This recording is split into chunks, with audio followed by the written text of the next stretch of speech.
What's up, everybody, and welcome back to Fireside Giants. I'm your host, Anthony Rivardo, and the New York Giants held their third practice of OTAs today, day 3 of organized training activities. They took a day off yesterday, had practice Monday, Tuesday, no Wednesday, today, Thursday, windy day over in East Rutherford, New Jersey, but that did not stop Daniel Jones from dropping some Danny dimes. According to all accounts, the Giants offense had a big day at practice, and there are a few players of note on the defensive side of the ball, but in particular, it was the offense that really stood out at today's practice in East Rutherford through the wind right before the Taylor Swift concert at MetLife Stadium, a busy day over in East Rutherford, New Jersey. So we're going to go ahead and dive into the top standout players and plays from day 3 of New York Giants 2023 OTAs. But before we dive into all of that, make sure to leave a like if you do enjoy this episode. Subscribe to the channel if you are new. Ring the bell so you don't miss an episode, and comment your thoughts on the topic down below. But without further ado, let's go ahead and discuss the number one player that really stood out at OTAs today. He caught all the headlines, was getting active. All the writers were talking about him on Twitter, and that is big ticket, new acquisition, Darren Waller, the 6'6" tight end over from the Las Vegas Raiders, traded for with the 100th overall pick in this year's draft. The New York Giants got him, and he is here, and he is here to stay. Darren Waller looked great today, started off practice very early into the practice, catching a big, deep reception down the right sideline over Darnay Holmes. Daniel Jones threw him a dime. He caught it in stride and apparently made a very big play. There were some really good quotes as well from Darren Waller talking about Daniel Jones and Daniel Jones talking about Darren Waller. But I'll dive into the quotes from Waller on Jones first. Quote, "I've been very impressed with Daniel. Arm talent, intelligence, funny guy. He's got a lot of personality that you really get to see once you get to know him some more. It's been fun, man. Getting extra throwing sessions in, work out in the weight room, a lot of jokes, just having lunch together. You could tell guys are really close around here, and he kind of leads that energy." So that's exactly what you want to hear a new incoming player say about your franchise quarterback. I mean, that's a glowing review if I've ever read one. Not only did he talk about his great arm, his talent on the field, but really just how great of a person Daniel Jones is off the field. And, that's no secret. Another standout from today's practice, Darius Slayton did discuss Daniel Jones a few weeks ago, over a month ago now, actually, at this point in March, after he signed with the New York Giants. He did go ahead and discuss Daniel Jones being one of the main reasons, actually being the main reason that he re-signed with New York. Darius Slayton signed a 2-year deal with the Giants, was a free agent this offseason, almost signed with the Atlanta Falcons, had a lot of teams bidding on him, but he chose the Giants, and he did say that the reason why he chose the Giants is because he wanted to continue to build here with Daniel Jones and Mike Kafka. So Daniel Jones continuing to get these glowing reviews from these playmakers. And you know what? He's also handing out glowing reviews himself. Here's what he had to say about Darren Waller. Quote, "I think it feels like you hear about most guys or you see them in the program and they're listed at 6'6" and they're really 6'4", 6'5". He's a true 6'6", Daniel Jones said of Darren Waller. He's a true 250, 260, and can fly, can run all the routes. He's just an impressive athlete. He's just been locked in. You could tell it's important to him. He's put a lot of effort into learning the stuff and getting caught up. It's been fun working with him. He can do a lot. He's obviously a tough matchup for people, for defenses, with a guy who can run like that with this kind of size, and how you play him in man and how you account for him in zone coverages. He definitely gives something for a defense to worry about or to game plan for, and we can move him around, put him in different spots. Just a super versatile player." Man, does that get you hyped or what, Giants fans? Does that not get you excited to watch Darren Waller catch some touchdown passes from Daniel Jones this upcoming season? I mean, come on. I don't think I've ever heard Daniel Jones give that great of a review for any of his players. I mean, listen, Jones would never talk bad about any of his players. He said great things about all of his guys. He's praised Saquon Barkley, Darius Slayton, Sterling Shepard, all of them. But that might be the highest praise I've ever heard from Daniel Jones after just 2 practices with a player, 3 practices with a player. To be fair, he's never had a player of this caliber to throw the football to. Darren Waller is an elite talent. I mean, he was a top 3 tight end in the NFL just a few seasons ago. Injuries maybe derailed him just a bit, but listen, if he stays healthy this season, everything that Daniel Jones just said there is absolutely true. He's got the size, he's got immense speed, and he's got great versatility that's going to allow the Giants to move Darren Waller all over the offense and let him make some big-time plays. He's going to be an X factor for the Giants offense this season if he stays healthy, a true elite weapon who can replicate that wide receiver 1 production. Giants don't have that number 1 receiver on their team.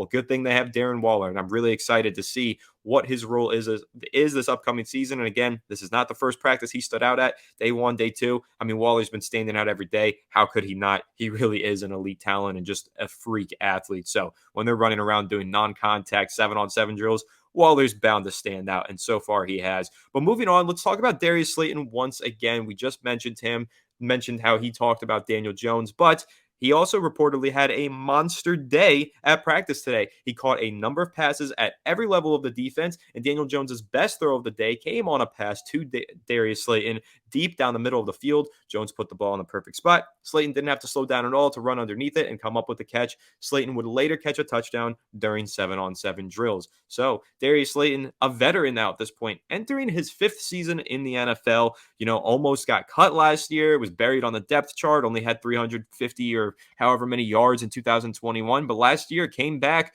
There was a lot of discombobulation at the wide receiver spot for the Giants with injuries, with Kenny Golladay not rising to the occasion. Slayton steps in, really earned himself that contract. If you could say anyone earned themselves a contract, Slayton earned himself a contract. He was nearly not on the team, and then he became wide receiver 1 for the Giants for a good portion of last season. He earned that contract. He's back, and he's looking like a good talent once again. He will definitely have a big role in the Giants offense this upcoming season. So I'm excited for Slayton, man. Big play Slay. He deserves all the credit that he's getting right now, and he's playing great, and I'm excited about that. But let's discuss another wide receiver, someone else who like Slayton last year, had some ups and downs because Colin Johnson, man, he started off the summer really strong. Of course, had the season-ending injury. He was on the roster bubble. Wasn't sure if he was going to make it. Wasn't sure if he wasn't going to make it. But Johnson had the season-ending injury before the season even began, so he landed on IR, saving his roster spot, but keeping him off the field for the entirety of the season, unfortunately. But apparently today,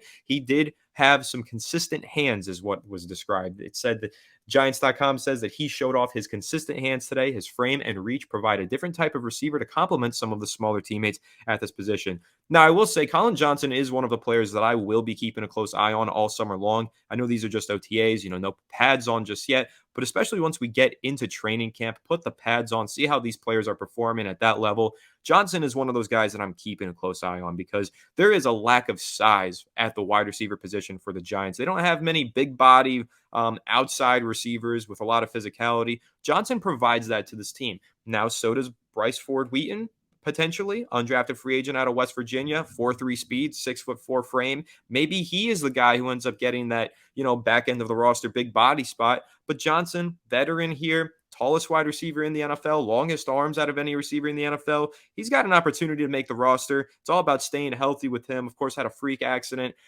injury rather, last offseason, and that ended his season prematurely before it even began. But if Johnson can have another solid summer of practices, I do think that he can find his way onto the back end of this roster. And, it's worth noting he did steal some reps from Kenny Golladay last year, so I could totally see him having a role in this Giants offense and, maybe being a guy who sees some playing time during the regular season. So, yeah, keep an eye on Colin Johnson. He's started games in the past. He was a pretty good player over in Jacksonville. An injury kind of derailed him here, but he's got a chance here to get back on track and hopefully make some plays for the New York Giants.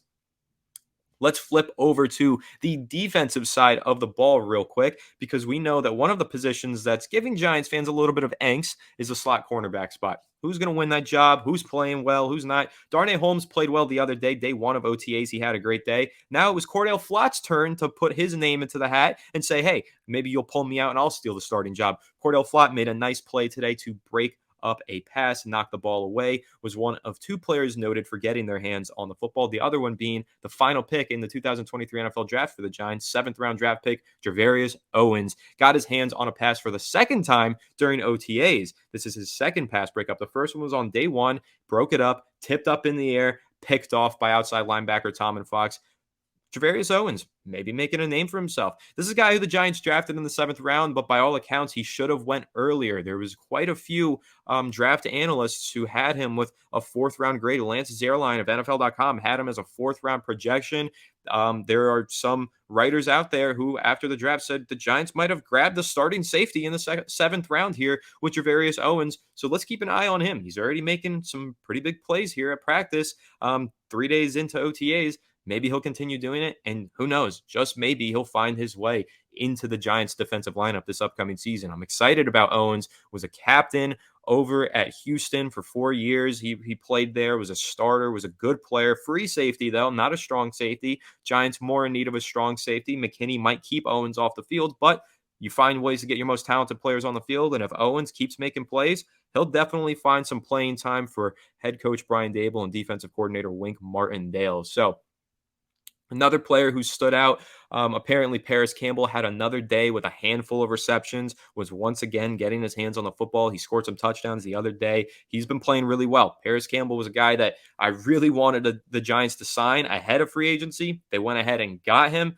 and I am thrilled about it. I think that this kid could be really, really good for the Giants. He just had his first fully healthy season of his career this past year, and he really did play well. He made a big time play against the Giants, in fact, in Week 17, a deep contested reception that he called in, and he made a lot of those big plays last year for the Indianapolis Colts offense. We talked to Bobby Okereke last week. If you missed that interview, go back on the channel, check it out.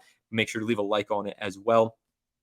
But Okereke said, Paris Campbell, not only elite speed, he said he's fast as heck. That's what Okereke said. But he also mentioned that Paris Campbell is just a leader in the locker room, a competitive guy, and exactly the type of player that you need on your team to win football games. So glowing review from Okereke on Paris Campbell. Excited to see that he's making plays at OTAs, because this is a guy who you give him the ball in space, watch him go. He can make some plays after the catch. So I'm excited about Paris Campbell and just kind of that new element that he can bring to the Giants offense. But speaking of Bobby Okereke, he was wearing the green dot at practice today. He said that he doesn't care whether or not he wears it during the season. McKinney was also wearing it. They're kind of trying it out, seeing who's better suited for the role. But Okereke, McKinney, they've been working with the green dot, getting the calls from Wink Martindale's headset and communicating the plays with him and calling the plays out to the defense. Those are the responsibilities of the green dot for any of you who are unfamiliar. But those are the guys right now who are auditioning for the play calling duties on the defensive side of the ball for the Giants. So it'll be interesting to see if it goes to the safety or to the linebacker. But either way, I'm definitely excited to see what Bobby Okereke does this upcoming season. Of course, like I said, we got the chance to interview him, and it was a really good time, because he really shared a lot of insight on what he is bringing to the New York Giants. So again, if you haven't seen that one, go check it out. So before we wrap up here, I will say these are OTAs. This is not training camp. These are unpadded, uncontested catches, practices where there is no hitting. There is just no physical contact whatsoever. So don't get too thrilled over this stuff. I'm thrilled over the Darren Waller stuff just because I can't wait to watch him play. He's a proven talent, and I'm really excited for this offseason. I mean, leading into the summer and hopefully watching a bunch of good practices. Hopefully I can make it out to a couple training camp practices. I'd love to do that. If you guys are going, let me know down below in the comment section. Let me know how excited you are to go to training camp. But it's going to be a fun summer for the New York Giants. This is an exciting time to be a Giants fan, coming off of our best season in years. Brian Dable leading the charge. We're all confident in him. But the Giants added a lot of talent this offseason. Players that didn't get mentioned today. I mean, we didn't talk about John Michael Schmitz. That's actually something we should talk about. The dead ball snap is a go, apparently. Daniel Jones said that he doesn't mind it. He doesn't care. He's totally fine with it. As long as the snap is accurate, he is good. And John Michael Schmitz is continuing to practice with the dead ball technique, dead ball snap technique, however you want to describe it, the different way of holding the football when he's snapping it. And so apparently he's going to continue doing that. And there's a good shot that he's going to use that technique in the regular season. So, that's something a lot of Giants fans were curious in. But again, a lot of newcomers here. Didn't see anything about Deonte Banks today. Congrats to him. He just graduated from Maryland. Hats off to you, sir. I just graduated from college as well, but congrats to you, Deonte Banks. Super excited to see what he does on the field for the Giants this upcoming season. But again, a lot of new faces, a lot to be excited about if you're a New York Giants fan. This offense is building something. They have a lot more talent this year. And so hopefully once we keep watching these practices, I hope that Daniel Jones keeps airing the ball out. Tom Rock of Newsday said Daniel Jones has thrown more deep passes today than I think I saw him throw all last offseason and preseason. 2 of them were to Waller. If you don't know what kind of impact Waller is going to make on this offense, you're going to learn. It's going to be a big impact, and the Giants offense should have way more explosive plays this upcoming season. But once again, guys, I'm really excited. I hope you all are excited as well. But if you did enjoy this episode, make sure to leave a like if you enjoyed. Subscribe to the channel if you are new. Ring the bell so you don't miss an episode, and comment your thoughts on today's OTA practices and today's Fireside Giants episode down below in the comment section. But without further ado, I will catch you all in the next one. Have a good one, and let's go Giants.